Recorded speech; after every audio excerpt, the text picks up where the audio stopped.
You got the raise, maybe even doubled your income. And somehow, 3 months later, you're checking your balance the same way you did before, nervous, confused, wondering where it all went. This isn't a discipline problem. This isn't laziness. There is a system, an actual predictable financial mechanism that resets your wealth every single time your income goes up. And most people never see it. It's called lifestyle inflation. And it doesn't feel like a trap when it's happening. It feels like reward. It feels like finally living the life you earned. That feeling is exactly how the mechanism works. Here's the brutal version. Studies show the average person who doubles their income within 5 years has the same net worth as when they started. Not less, not more. Exactly the same. The escalator resets. You know people like this. Maybe you are this. High earner, nice apartment, new car, decent clothes. But if your income stopped tomorrow, you'd be in crisis within 60 days. That's not wealth. That's a more expensive version of broke. The gap between your income and your expenses is the only number that actually matters. Not your salary, not your title, not your postcode, just that gap. And lifestyle inflation's entire job is to close that gap completely.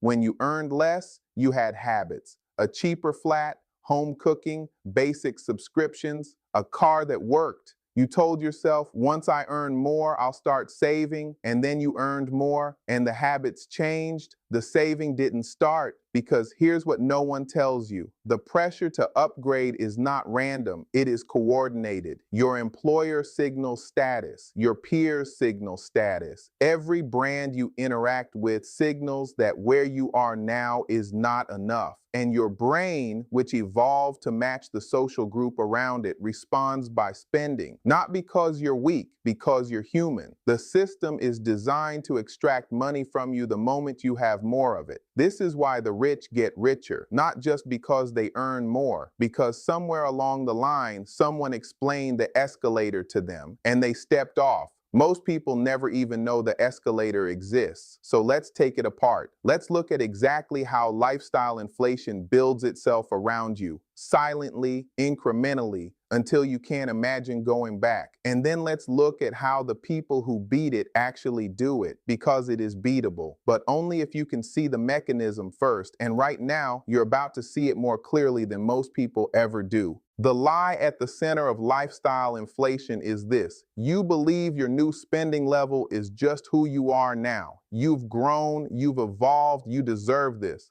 But what you've actually done is built a new floor. A floor is a spending level you psychologically cannot go below. Once you've lived in the nicer flat, the old one feels unbearable. Once you've flown business class once, economy feels like punishment. The floor only moves in one direction. This is what financial psychologists call hedonic adaptation. Your brain recalibrates to whatever you have. The new salary stops feeling new within 6 weeks, so you buy something else to chase that same feeling. The treadmill never stops. Think about the first time you ordered food delivery. It felt like a treat. Now it's just Tuesday. Think about when you first got a streaming service. Now you have 4 platforms and still say you have nothing to watch. That's the floor rising. Every upgrade that sticks becomes the new normal. And the new normal requires income to maintain it, which means when your income drops, redundancy, illness, recession, you don't just feel poorer, you feel destroyed because your floor is up here. Here's what the financial system counts on. Once your floor rises, you become a more reliable customer. A customer with a mortgage they can barely manage pays it every month. A customer with a car lease pays that every month. They want your floor high. This is the insider mechanism. Banks, landlords, car companies, subscription platforms, they are not selling you products. They are selling you a new floor. And each new floor creates recurring revenue revenue for them and recurring obligation for you. Credit cards accelerate this brilliantly. They let you build a lifestyle on money you don't yet have. So you upgrade today, experience the floor rising today, and spend the next 18 months working just to maintain the position you already assumed. Your future income has already been spent, not by accident, by design. The credit architecture exists specifically to monetize your future earnings before they arrive. You are not spending tomorrow's money. You are sending it to a system that planned for it. And here's the cruelest part of the lie. Every time you get a raise, it feels like progress. And in some ways it is. But if the raise is immediately absorbed by upgraded commitments, your financial position is identical. You just upgraded the cage. The people who stay broke on high incomes are not stupid. They followed the signals they were given. The signals were wrong, and those signals were given to them by people who profit when you spend and lose when you save. So the question isn't whether you can earn more. The question is whether you can earn more and hold the floor still, because that gap between what comes in and what must go out is where real wealth lives.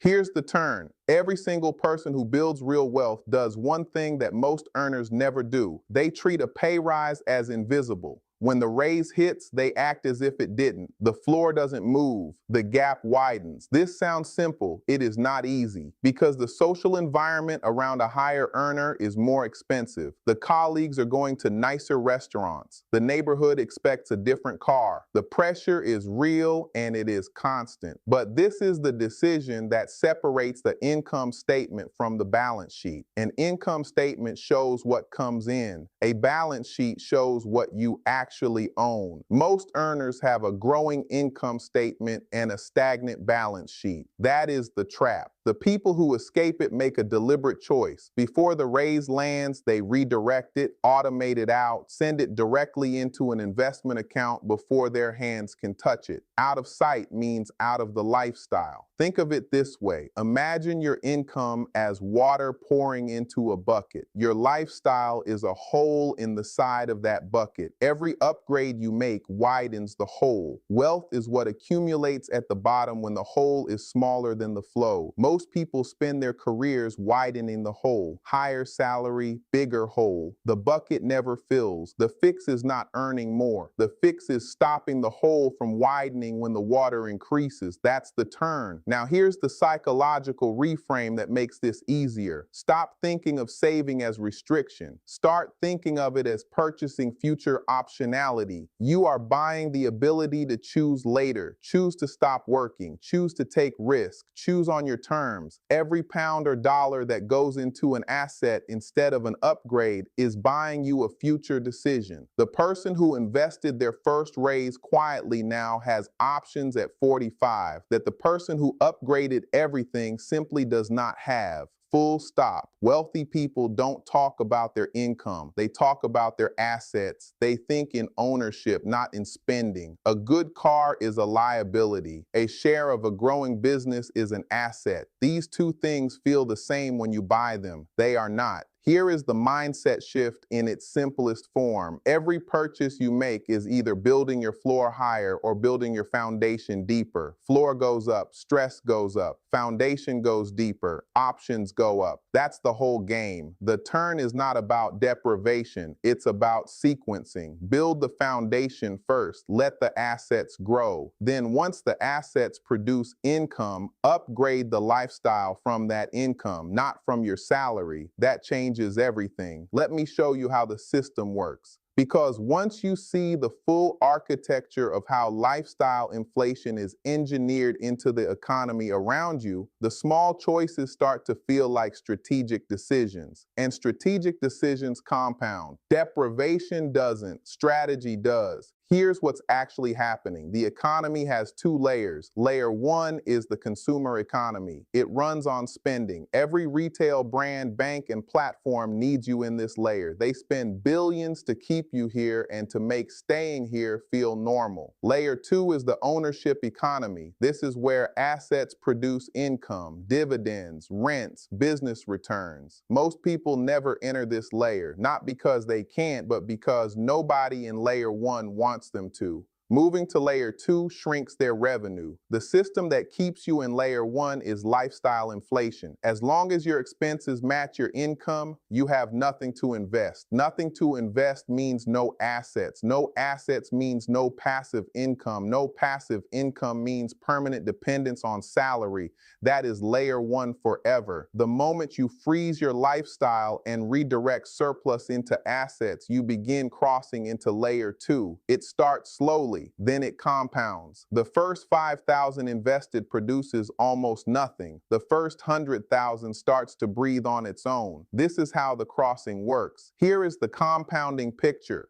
Two people both earn 50,000 a year at 25. Person A upgrades lifestyle with every raise. By 40, they earn 100,000 and have 30,000 saved. Person B holds the floor and invests the gap. By 40, they have 400,000 in assets. Same income, same years, different floors, 400,000 versus 30,000. That isn't talent, that isn't luck. That is the compound effect of not letting the escalator carry you. The decision is made at the floor, not at the salary. And here's the hidden mechanism inside the compounding. When person B's assets hit 100,000, they start producing income. That income goes back into assets. Person B now has two income streams and hasn't changed their job once. The engine is running. Person A at the same age is still entirely dependent on their salary. No backup, no optionality. One redundancy, one health crisis, one economic downturn away from falling through the floor they built. High income, high fragility. That combination is extremely common. The system of lifestyle inflation keeps people in permanent financial fragility. Not by accident. A financially fragile population is a more compliant workforce. Workers who cannot afford to quit don't quit. They accept terms. They absorb the raise and say thank you and stay put. This is the deeper structure. Lifestyle inflation is not just a personal finance issue. It's an economic mechanism that keeps labor dependent. Understanding this is not cynicism, it's clarity. And clarity is the first tool you need to actually break out.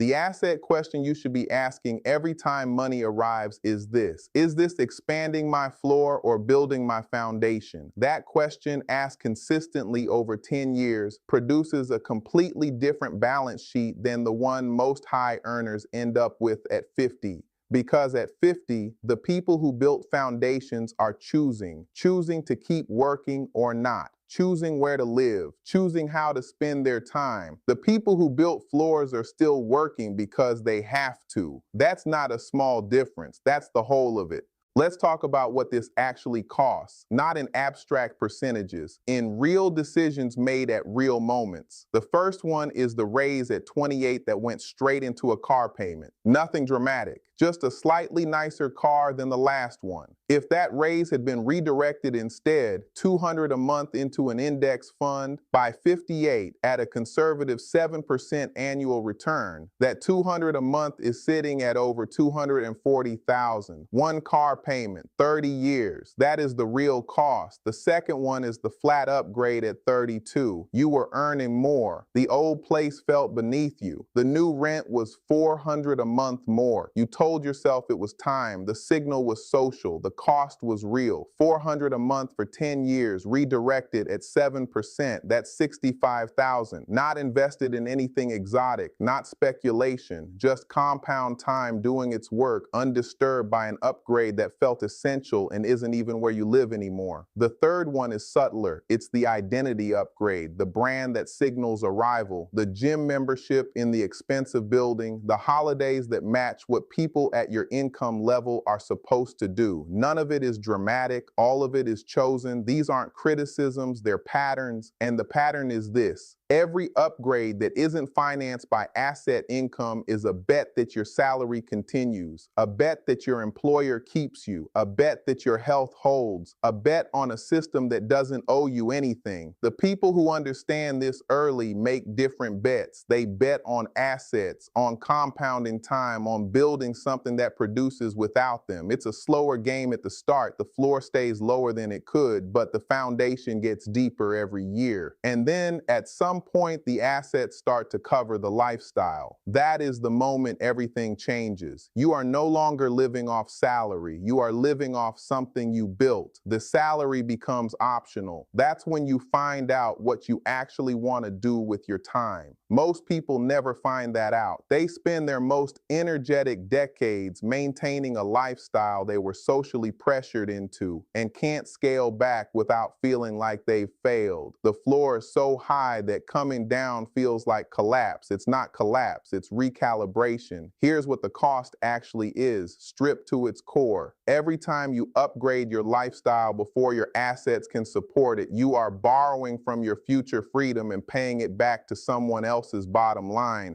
That is the transaction. That is the real price. The good news is the exit is available at any point. The escalator can be stepped off at any time, but every year it runs, the floor gets higher and the exit gets harder. The best time to step off was the first raise. The second best time is now. Freeze the floor, widen the gap, send the difference into assets. Let compounding do the work your salary never could alone. That is not a complex strategy. It's a simple one that most people are never told because the system profits when they stay on the escalator.